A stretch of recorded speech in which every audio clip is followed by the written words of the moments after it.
All right, let's go through and we'll work through an example, an application that helps us understand the null space and practice finding the null space and the column space, and takes the problem from a pure abstract mathematical point of view to something that we can relate to.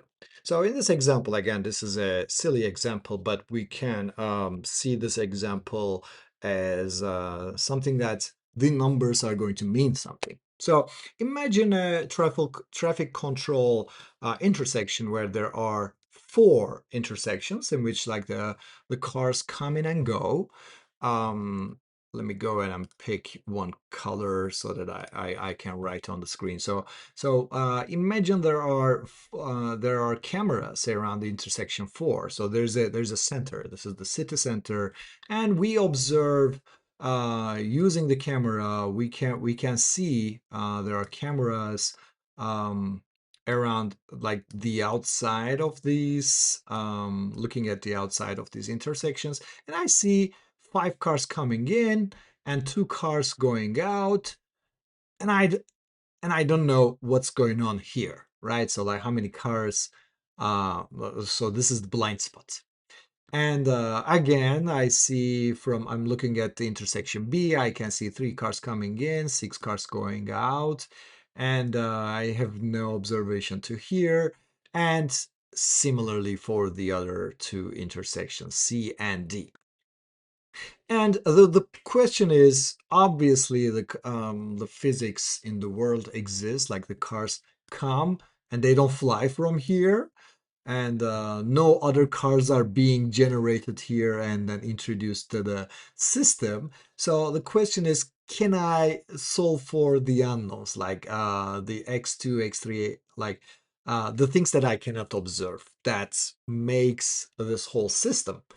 Well, okay, so like if I know that the cars don't fly inside my intersection, and if I know that there's no cars that are coming from underground or like landing from helicopters or being manufactured, so I can write this into an equation, right? So I know in intersection A the traffic in should match traffic out, and I can write it into equation. And intersection B, CD. So like writing this, like look at an intersection A, the traffic in is 5 is coming from here and x1 is coming from here. I don't know x1. I would like to know x1. And traffic out is 2 goes and x2 goes. And I know they're like each intersection gives me an equation. So good. And so I can write these equations, like all of these equations. I know I learned all of these equations. I can write them into a linear set of equations, right? So there are four equations. First of all, like if we had never taken linear algebra, if we were in high school algebra at this point, I would go and look, wait, there are four equations, okay, that I'm going to use to solve for this traffic control system to understand what x1, x2, x3, 4, and 5 would be. But there are four equations and I count five different unknowns, and I would just complain. I will just surrender. I cannot solve it. But we're not in high school algebra anymore. We're going to make use of linear algebra. So I have this ax equals b kind of format. So I know I have four rows and five columns. So I have five unknowns, four um, equations, four rows, but of course I won't be able to solve for like what is x1, x3, x3, x4, but I will be able to reduce the problem from complete unknown to something, right? I can do something, and we will make use of all the things that we have learned, the column space, the pivots, and null space, and then we're going to try to solve this problem, and we're going to comment on this problem. So one thing for sure, I can go ahead and write this, and then I will want to reduce it to its raw echelon form. So how I'm gonna do is I would like to first of all let go of this using the top one. Lucky for me, this one is already um, 1, so I'm gonna do R1 plus R4 and write it to R4, and I will have this.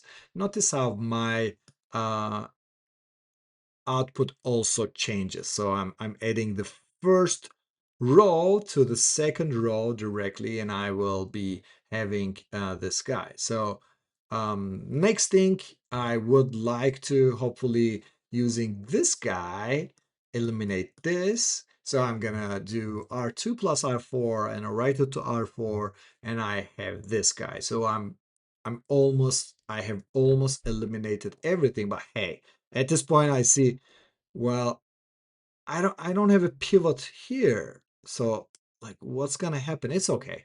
It's okay if I don't have a pivot. It's sometimes I won't have pivots there.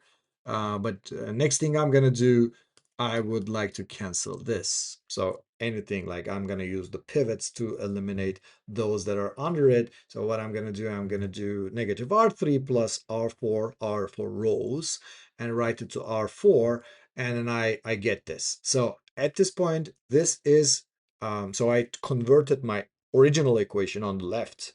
So this was my enter, like these are my 4 intersections to this reduced row echelon form. So I know from this point on I can do some things. Like I have not solved the problem. I still don't know what is x1, x2, x3, x4, but I know I can find pivots to do things. Like pivots, like by itself, it doesn't sound like it is any useful at all, but I will find pivots. I know the pivots are the main diagonal of it when I go from left. If there are nothing but zeros on the left, if I see, so these are my pivots. So I know using the pivots I can find the column space. So I know the set of equations when I use this my intersection model, the traffic control, my solution is going to be there, has to be there. My column space is the span of the columns with pivots on it, right? So this is my solution space. So I can only solve this problem when my output is on this space, right? So like I will have outputs of 4, right? And when my output, like this 4-dimensional space, only a subspace of this 4-dimensional space, which is a 3-dimensional space, because I know there are only 3 uh, basis vectors that span that space, which we call the column space, which also gives me the rank. Rank is the number of dimensions, dimensionality of the column space. So my column space is rank 3, although I have 4 equations. I actually don't have 4 equations. I have, like, I'm living my spaces on a 3-dimensional space. Moving on, so this was my pivots. So if I take them to the left from my pivots, I know I can find the free variables. So the free variables are going to be like, I know at this point, like I already knew I was missing one equation. I was ready to complain. Hey, I was gonna say, you gave me 4 equations and you're asking me to solve for 5 unknowns. And I was going to complain, but turns out after I find the pivots and the column space, well, the meaningful equations that I was given is actually not 4, but 3. So my column space is only dimensionality 3, and therefore the remaining variables, like some of the variables, should be deemed as free variables. And my free variables are the columns of my A matrix without any pivots. So these columns, third and fourth column, that gets to be multiplied with my third and fifth input dimension, x3 and x4, become my free variables. So using the pivot variables, uh, I'm going to obtain the reduced echelon form, and I'm going to like do a little bit more um, cleaning. So I will want to clean this guy, and I would like to, yeah, this guy. So I'm going to clean this guy by doing R2 minus R1 and write it to R1. And finally, I get this. So this is my reduced echelon form. There's like all my pivots here. So these two are my pivots. This is also a pivot. Nothing else on the columns of the pivot variables. So these are the ones that I know that shows me my column space. And these guys are going to help me find the null space, and we will understand what null space could mean. So I can write this. So because this is a matrix multiplication, right? So I can go ahead and take this and multiply with the first row and then have this one. And similarly, I can write all four of them. And notice in the beginning how I thought I had four equations with like with my little table in the very beginning. I had my x1s, x2s, x3s, x4s, x5s, but I actually have three, right? The last one disappears. It's all zeros. Why? Because I think that I have a matrix of four rows, so I should be like at least four, but I know the rank of my matrix is the dimensionality of the column space, which is three. So I know I'm rank deficient. So one of the rows, it looks like it makes sense. It gives you a new information. It does not. So I might as well ignore this last row. I don't have that row, right? So what I'm going to do is I'm going to make up the like I'm going to keep the ones that are a part of my non-free variables. So these guys are my free variables. I'm going to send them to the other side. Easy peasy. I can send them. So I have x1, x2, x4. 0 is 0. Like this again, like I don't know why I even had to write this. And I send these guys to the other side. So I see that these guys are all composed of numbers that I reduced to and my free variables. So this part is missing my x3 and x5. Let's add these x3 and x5 too. So like and remove this. You see that at this line I did nothing new. I just copied the first row, the second row. I added the x3 equals x3, not information. X4 the next row, and I added this non-informative line just so that I have something of form my x vector here. I'm going to write it like a vector. So that's my x vector. And I would like to find the x, the unknown, or such unknowns that give me the null space. All right, so from here, I know this is my null space, and this null space can be written. So this form, this guy up top, can be written in this form. So how can I separate? So let's separate the ones with actual numbers, right? So I have this guy 03020, and the one with the whoops, sorry, not x5, the one with the x3s. So the one with the x3s is 111, and plus x5 of 11011, right? So that's my x5s. And you see that we will call this guy like this solution. So we were able to find the solution. It doesn't look like that we found the solution, but I will take a few minutes to argue that it is actually the solution. So my solution, I'm going to call the first one with a number, like a set of numbers that I was thinking of finding eventually as my solution, right? So I'm going to call this particular solution. And the remaining ones, the x3 and x4, they're going to be my basis for my null space. That's something that I had already discussed.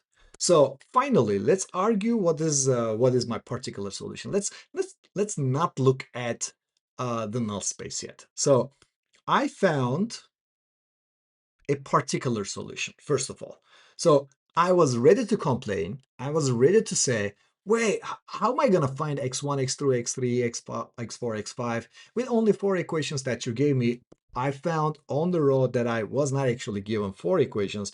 I was given three meaningful equations, the rank of the column space. But still, I was able to find that x2 is actually 3 and x1 is 0 and x3 is 0 too. Like in this, that's one particular solution. There are many solutions. I know for a fact right now, since I'm rank deficient, infinite solutions exist, right?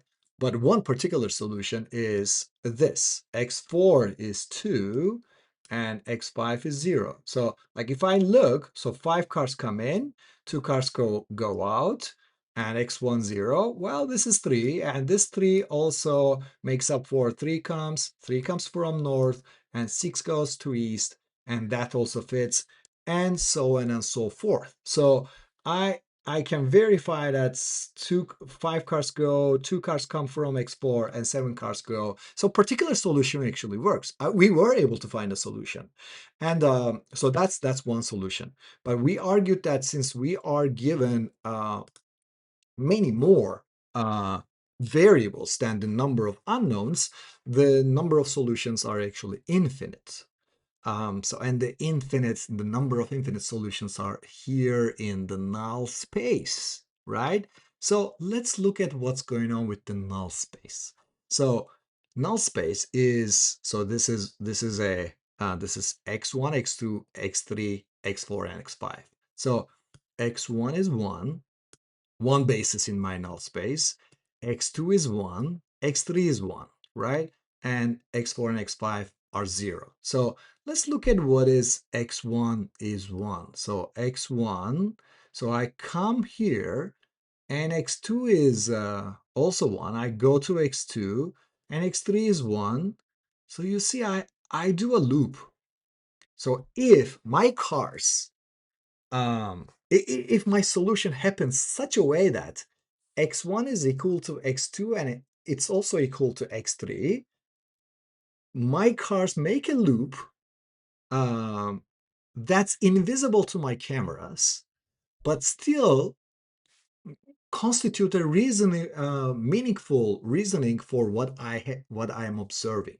So this set of traffic behavior is unobservable to my cameras, but still meaningful, physically meaningful.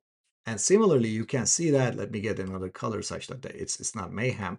1, 1, x1 is 1, x1, x2, x4 and x5. So x1, x2, x5, and x4. So you see that I can do the outer loop, and none of my cameras, like as long as the number of cars going through these roads are the same, they are not going to be observed by my cameras.